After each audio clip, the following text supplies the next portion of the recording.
Gilabafundi ukuqalana nezehlakalo ezithusako kube mraro omkhulu kilesi sikolo. Abafundi bathi batsho umfundi ka-grade 11 uze nomalmakhe esikolweni. Malmakhe lo azokulwa noprincipal. Babanga indaba yokungaziphathi kuhle esikolweni komfundi. Kodwa na ubujamo obusuke bababumbi khonapho wagcina sekuba nomuntu obhubhako omunye wagijinselwa esibhedlela. Amalunga womphakathi nje afuna abogadi bangezelelwe enkolweni. Uthukile for fetsagalang ka gore bana ba rona ka ra ba sa tlhole ba le save le di teacher le tsona save a di save le tsone because go dana go tsatsa le pele.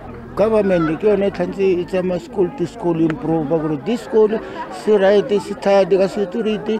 Ekuruleni umfundi ka-grade 10 uhlatshwe ngento ebukhali wabulawa ngemva kokulwa okuthome ngesikhathi sokufunda esikolweni lokho abanye abesana besikolo baza kuhatsha abanye abafundi ngepepper spray.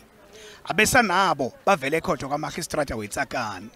Simnyango sisebenzisana nenkolo zombili sithome ngale ngeKagiso la kuvele ungazimbi wangena esikolweni obekade aphethe umukhwa athi ufuna ukubona ihloko yesikolo lapho. Manje omunye wabalingani baka hloko yesikolo ofundisa lapha esikolweni bazama ukuthi bamkhandele lo muswa, kodwa na ubekaphethe umukhwa wawubeka endameni yomunye wathi ngiyamqima nangabe uprincipal naka ihloko yesikolo akaveli. Izazi zengqondo zithi ukugandeleleka kwengqondo ngokhunye nakho okubangela bona zande izenzo zamagenge ekukholelwa bona mabanga layo eza nokuthi kuphehuke imguruguru enkolweni zeGauteng. Bangezelele ngokuthi into ezifana nalezo asezizinto ezisithomako nje kwaphela, kodwa nake into isukela ngaphakathi emkhayeni womntwana lapho asuka khona, lapho ekutholakala ukuthi umntwana akakaphatheki kuhle ngokwengqondo ekhaya lapho aphuma khona.